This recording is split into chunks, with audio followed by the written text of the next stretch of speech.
Благодарам, подпредседателе. Почитуван заменик министер, почитувани колеги, почитувана македонска јавност. Во едно законско решение кое што ни го приложувате овде и сакате на мала врата да протнете многу повеќе одредби од тоа што го наведувате во самото образложение. Сакам да проанализираме одредени членови од самиот закон за изменување и дополнување, со што би ве замолил, доколку имате одговори, да ги расчистиме сите нејасноти не само за нас овде пратениците, туку и за македонската јавност. Го поднесувате во скратена постапка со образложение дека не станува збор за суштествени и обемни измени на законот. Почитувани, доколку сметате дека овие измени со кои се засегнати и сите вработени во инспекторатот и сите работодавци и работници во Република Македонија со овие законски решенија се допрени директно или индиректно. Вие сметате дека станува збор за несуштествени измени и сакате на мала врата да го протнете без било каква анализа и образложение. Првото прашање ми е дали во однос на усогласување на ова законско решение се консултирани, се одржани средби, имате анализи со организацијата на работодавци, со репрезентативните синдикати. Ова го побаравме и на другите комисии каде што се вршат вакви усогласувања. Никаде, освен декларативни заложби, не приложивте врз основа на каква анализа, на што се темели и што се случува со овие измени, дали истите се прифатени, бидејќи вработените и работодавците треба да имат еден партнерски однос, бидејќи всушност тие се таму еден за друг. Но вие како што велите, со законот се врши усогласување со законот за прекршоци во однос на одредување на висината на глобата на правното лице, одговорното лице во правното лице и работодавачот или физичко лице. Под овој превес сакате да ги поминете сите други измени.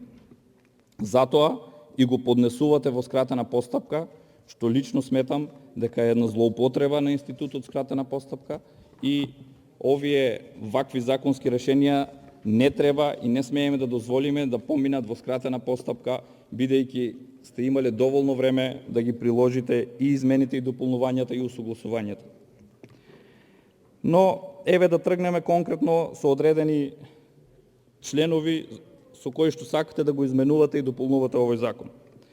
Вели вака: во членот 8 се менува и гласи, тоа е член 3 од предложениот закон за изменување и дополнување.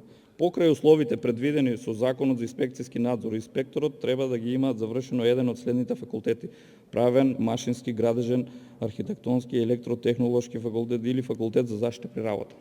Сето тоа е во ред, доколку било кој од вас овде излезе и ни образложи што со оние кои што не се со ова образование, односно вработените кои се засегнати овде, што понатаму, колка е нивната бројка и како ќе пристапите кон оваа измена и што ќе направите со овие луѓе. Бидејќи, внимавајте, таму има луѓе кои што работат со повеќе од 20 и 30 години работен стаж, а можат да бидат директно засегнати од оваа измена. Барам, доколку имате одредена анализа, да ни ја приложите, да видиме за што станува збор.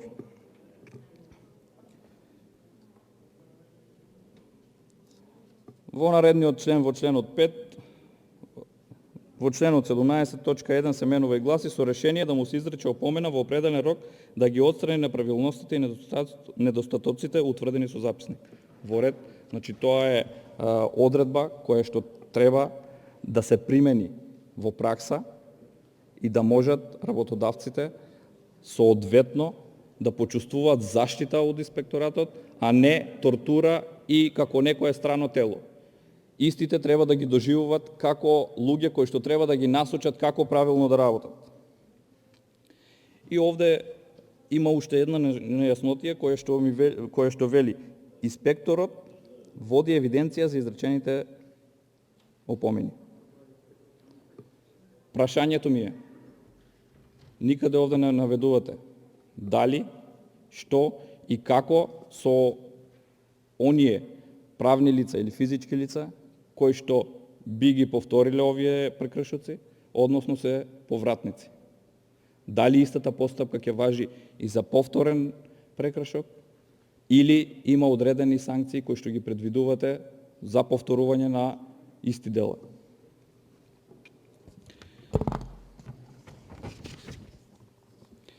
И фамозниот овој член кој што само тој го експлоатирате и не сакаме да бидеме погрешно разбрани, бидејќи од одредени лица се обидовте да ги спинувате нашите ставови, да, намалувањето на глобите е за поздравување за сите лица, бидејќи овде сме усогласени, секако и сите други закони беа поддржувани од наша страна во однос на овие одредби каде што се усогласува. Меѓутоа,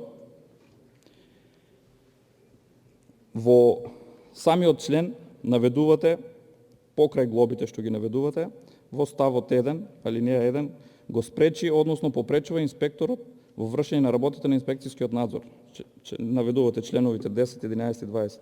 Почитувани, доколку се случи ова, за ова си постои друго кривично дело, односно попречување во вршење на службата, затоа сметам дека треба да ги усогласите овие одредби или да добиеме некое објаснување, повторно ќе потенцирам од предлагачот или некој од присутните. И во точка 4 од истиот закон за изменување, односно членот 8, вели вака: за прекршокот од ставот 1 на овој член на одговорното лице кај работодавачот ќе му се изрече и мерка забрана за вршење на професија, дејност или должност од најмалку 3 дена до најмногу 1 година. Забраната за вршење на професијата, дејност или должноста може да се замени со паричен надоместок само во случај кога прекршокот е сторен во прв пат. Внимавајте, од 3 до 365 дена.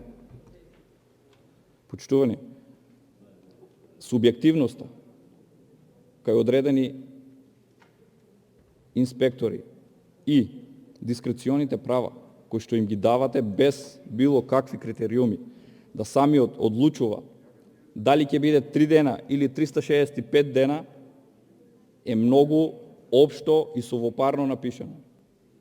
Мора да има одредени критериуми и подставки како ова може да се одмери, не само заради субјективноста на инспекторите. Ги ставате во неповолна положба самите инспектори, со тоа што можат да подлежат на притисоци, дека од нив зависи, без законска основа, само од нив, лично од нивната перцепција за сторениот прекршок зависи дали ќе биде забраната 3 дена или 365 дена. А самите се свесни со изрекување на ова забрана колку штетни последици можат да трпат и работодавците, а со тоа индиректно и вработените во одредени правни лица. И да резимираме.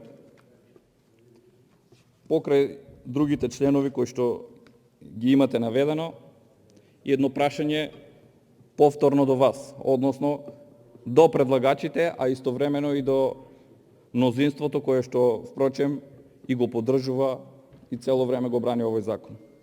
Зошто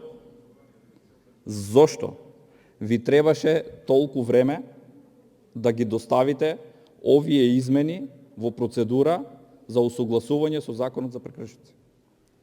Дали ова ви беше однапред смислено сценарио во периодот на предизборните активности и кампањите да ги злоупотребувате работодавците со тоа што ќе им пуштите инспектори по список, а со тоа потоа се наоѓате како херои дека наводно им завршувате работа, а самите сте свесни дека имате колизија на законот, односно законот за прекршоци не беше усогласен со сите други закони. Со тоа знаете дека доколку одредено правно лице поведеше постапка за обжалување и пред надлежните судови, самите решенија на инспекторите ќе бидат поништени и вратени.